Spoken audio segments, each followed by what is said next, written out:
19 के लोकसभा चुनाव की अगर बात करें तो इसमें सबसे बड़ी जीत अगर किसी ने हासिल की है तो वो है मानव महिला और बाल कल्याण मंत्री स्मृति ईरानी जी। जोरदार तालियों से आप उनका स्वागत कीजिए। हॉल में हमारे साथ इस वक्त वो मौजूद हैं और उन्होंने और किसी को नहीं, कांग्रेस अध्यक्ष राहुल गांधी को हराया है। स्मृति जी, सबसे पहले आपको इस जीत की हमारी तरफ से बहुत बहुत बधाई। धन्यवाद जी। और मैं शुरुआत करना चाहूंगा एक ट्वीट से। आप आई, जब आ रही थी आप, राहुल गांधी ने एक ट्वीट किया, उसमें जो डॉग ऑफिसर्स होते हैं पैरामिलिट्री फोर्सेस के और आर्मी के, वो योग कर रहे थे। उन्होंने उसकी तस्वीर लगाई और उसके ऊपर लिखा न्यू इंडिया। क्या आपको लगता है कि वो परिपक्वता वाला स्टेटमेंट था? क्या हमारा न्यू इंडिया वाकई ऐसा होने वाला है जिसको ड्रीम किया है 2024 तक? और हिंदुस्तानी फौज के प्रति, हिंदुस्तान की आस्था और सभ्यता के प्रति राहुल गांधी जी की जो घृणा है वो उनके ट्वीट में नजर आती है।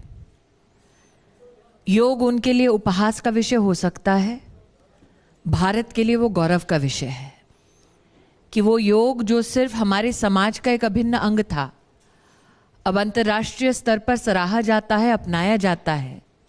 ये सरकार की उपलब्धि नहीं, समाज की और हर नागरिक की उपलब्धि है। आज राहुल गांधी ने जो हिंदुस्तानी आर्मी के डॉग स्क्वाड को लेकर उपहास करने का एक प्रयास किया, वो वाकई में उनके संस्कार का परिचय है कि उसमें डॉग स्क्वाड के साथ साथ सेना के जवान भी थे। वो तुलना करना एक जवान के साथ, ये सोचना कि पशु है और उसकी तुलना जवान से और योगा से करना, इतनी नीच सोच का विश्लेषण सिर्फ उन्हीं के लिए संभव है, हमारे लिए नहीं है। तो मुझे लगता है शायद राहुल गांधी ने मन बना लिया है कि अगला चुनाव श्रीलंका से लड़ना है। नहीं, वो तो शायद वायनाड से लड़े, जीत गए हैं वहां पे। क्योंकि हिंदुस्तान, चाहे वो केरल का हो, उत्तर प्रदेश का हो, ना सेना का अपमान सहेगा, ना भारतीय सभ्यता का अपमान सहेगा।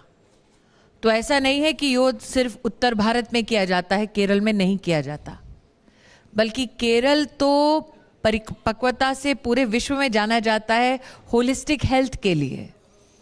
लेकिन राहुल गांधी ने शायद प्रधानमंत्री की खिल्ली उड़ाते उड़ाते शायद इस संयम के बारे में भी नहीं सोचा कि अब जिस प्रदेश से वो सांसद हैं, उस प्रदेश में होलिस्टिक हेल्थ और योग के संदर्भ में बहुत प्रयास भारत सरकार और प्रदेश की सरकार करते हैं।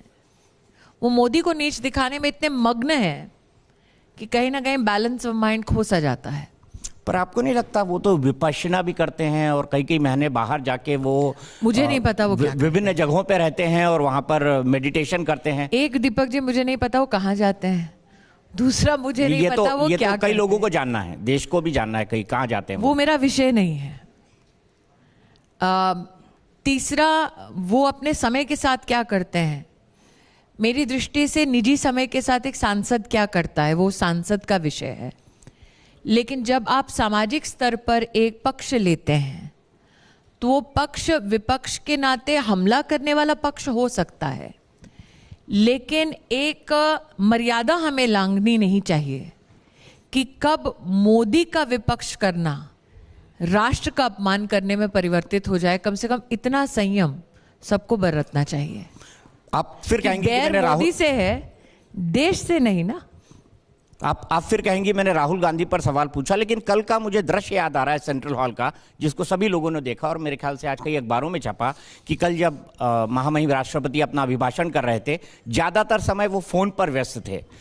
अगर उनके संस्कारों का एक और परिचय है तो वो है कि भारत का सर्वोच्च एक मुखिया, जिसको संविधान ने यह अधिकार दिया है कि वो संयुक्त सदन को संबोधित करे, उस संबोधन को पूरा राष्ट्र सुने, उस वक्त गैर जिम्मेदाराना हरकत करना, राहुल गांधी छोड़िए, कोई भी साधारण सांसद नहीं करता। क्योंकि ये हमारे संवैधानिक संस्कारों का एक हिस्सा है कि आप एक व्यक्ति के प्रति निष्ठा ना रखते हो, लेकिन संविधान और संवैधानिक पद के प्रति आपकी निष्ठा अथवा आपका सम्मान होना चाहिए। आपने तो सिर्फ मोबाइल पर देखा खेलते हुए, जब महामहिम राष्ट्रपति ने इस बात का गौरव प्रस्तुत किया कि भारत की सेना ने और वायुसेना ने बालाकोट स्ट्राइक के संदर्भ में जब वो बोले, तो शायद एक ही हाथ था जिसने मेज नहीं थपथपाई, वो था राहुल गांधी। तो वो आज उन्होंने आर्मी के संदर्भ में जो ट्वीट किया, कल राष्ट्रपति के संदर्भ में उनका जो व्यवहार रहा, तो साधारण परिवारों में कहा जाता है बड़े बाप का बेटा। तो अगर डिक्शनरी में कभी उस फ्रेज के लिए किसी का चित्र देना हो, तो मुझे लगता है राहुल गांधी एक बहुत अच्छे एग्जाम्पल साबित होंगे।